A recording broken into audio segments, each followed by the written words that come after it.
There is a man you have met. Maybe you work with him. Maybe you grew up with him. Maybe, and this is the part that stings, you have been him. He is not stupid in the way people mean when they use that word carelessly. He can hold a conversation. He can navigate a job. He can appear, on the surface, completely reasonable. But watch him long enough, watch what comes out of his mouth when life applies pressure and the mask slips. The words that fall out in those unguarded moments reveal everything the performance was designed to hide. The Stoics understood this with a clarity that 5 centuries of philosophy have never improved upon. Epictetus, a man who began his life as a slave and ended it as one of the most respected minds in Rome, said it plainly, the tongue reveals what the mind has built in private.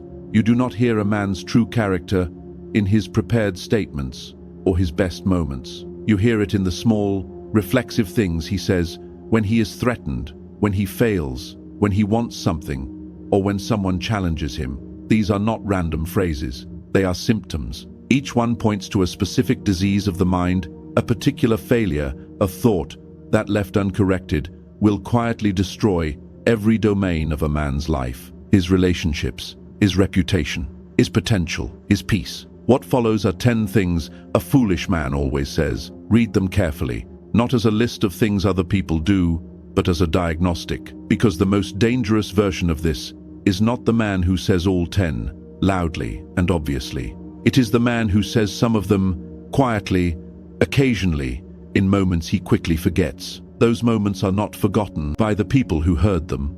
Number 1, it's not my fault. This is the foundational sentence of a wasted life. Every time something goes wrong, every missed opportunity, every collapsed relationship, every failure that lands in front of him, the foolish man's first instinct is to locate the cause somewhere outside himself: the economy, his upbringing, the people around him, luck, timing, circumstance, anything that puts distance between him and responsibility. You have power over your mind, not outside events. The moment you hand ownership of your outcomes to external forces, you have also handed over your ability to change them. You cannot fix what you refuse to own. Blame is seductive because it is painless in the short term. It protects the ego from the discomfort of honest examination, but it operates like a slow poison.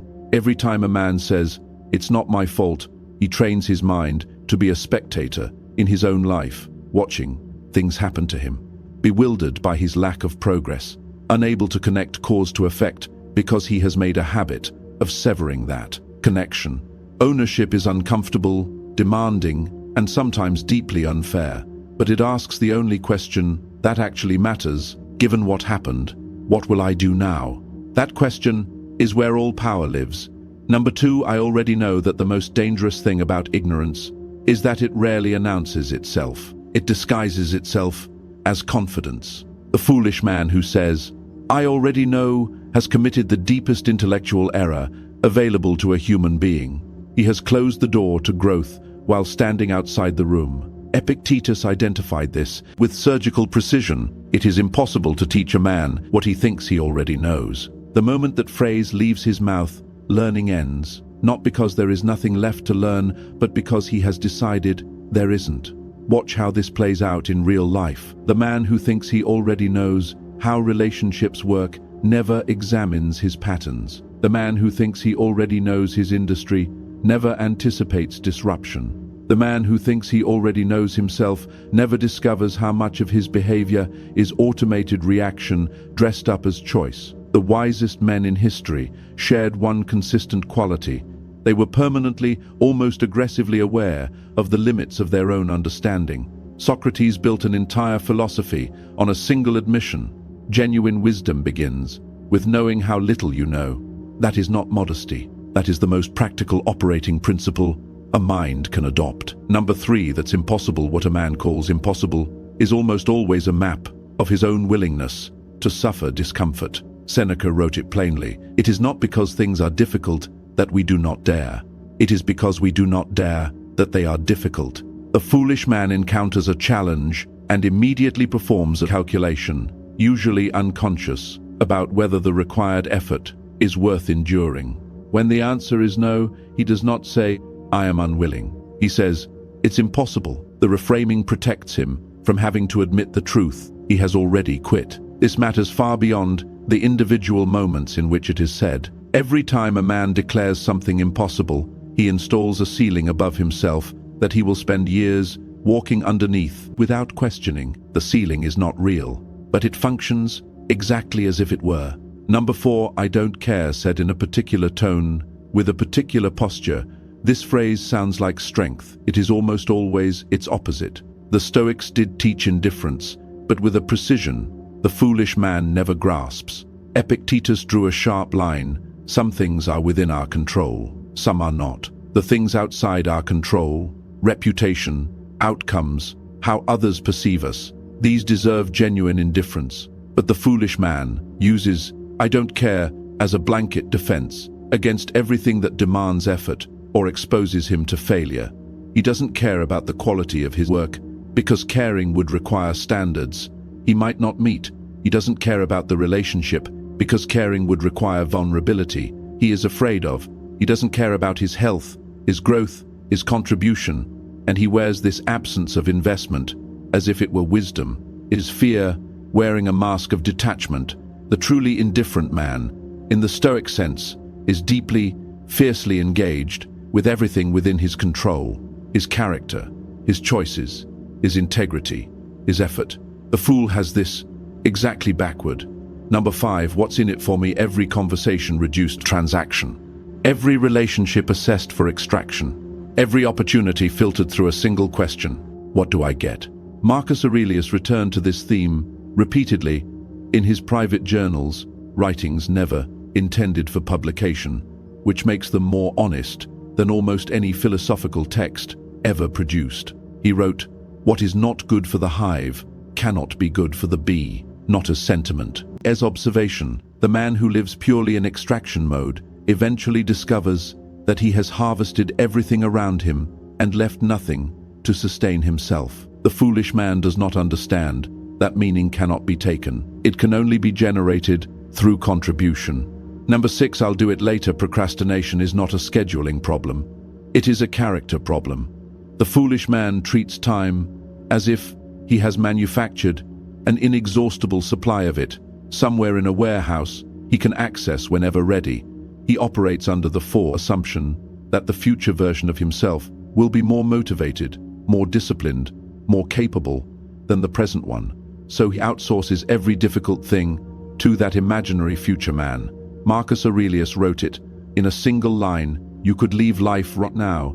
Let that determine what you do and say and think, not as morbid instruction, as clarifying force. Every "I'll do it later" is a vote for the version of yourself that remains unchanged. Cast enough of those votes and the future arrives, having been built entirely by default. Number 7, that's just how I am. Of all the sentences on this list, this one may be the most quietly devastating because it presents surrender as identity. The foolish man discovers a pattern in himself, a temper, a habit, a consistent failure mode, and rather than treating it as something to be examined, he incorporates it into his self-definition. That's just how I am ends the inquiry before it begins.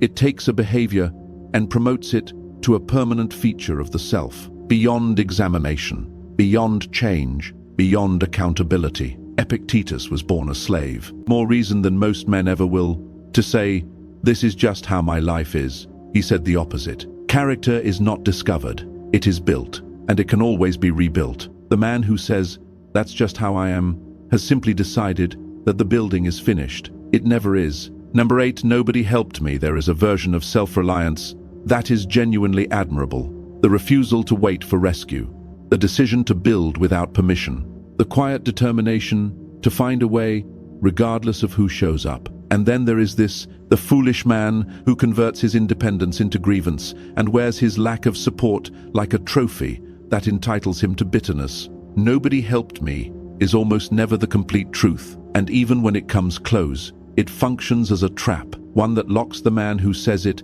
inside a story of injustice that consumes energy he could be spending on progress. The man who survived difficulty without help has something genuinely valuable: resilience, self-knowledge, proven capability under pressure. What he does not have is permission to use that history as a weapon against his own future. Number 9, they think they're better than me. Resentment is the most expensive emotional habit a man can maintain. The foolish man monitors other people's success with an intensity he never applies to his own development. Someone rises, and his first response is not curiosity, not respect for the effort involved, not inspiration, but the cold, contracting suspicion that the rise was somehow at his expense. This is what the Stoics called a failure of reason. Another man's excellence does not diminish yours. It has no power over your value. Grant it that power, and the granting happens the moment you frame his success as a statement about you. The wise man looks at excellence and asks, "What can I learn from this?" The foolish man looks at the same thing and asks, "Why not me?" And then, crucially, does nothing with the answer. He sits in the resentment rather than converting it into the only response that could actually close the gap. Work. 10 people like me don't succeed. This is the most dangerous sentence on this list because it sounds like realism. It is not realism. It is a predetermined verdict delivered before the trial. The foolish man has surveyed his background, his circumstances, the examples available to him, and constructed a narrative that makes his own limitation feel inevitable. He has decided before attempting what the outcome will be, and then he acts, or more accurately, doesn't act in perfect consistency with that verdict. Epictetus did not tell himself that slaves don't become philosophers. Marcus Aurelius did not tell himself that orphaned boys don't become emperors. They told themselves something else, something that left outcome open, and then they walked toward it. The words, "People like me don't succeed," have ended more potential than any external obstacle ever has, not because they reflect reality, but because they create it.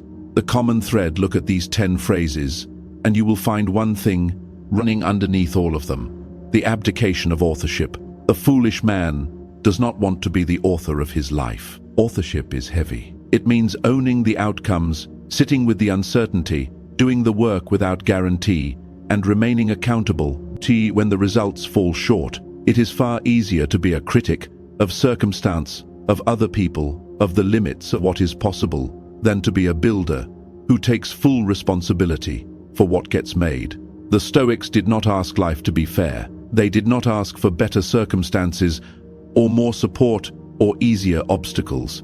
They asked themselves one question in every situation: what is within my control, and what will I do with it? That question is the opposite of every phrase on this list. Your words are not decoration.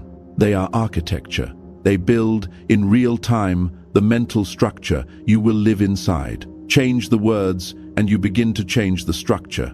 Slowly, imperfectly, but irreversibly. The path is not comfort, the path is clarity. Walk it with your eyes open and your mouth careful. That is where strength begins.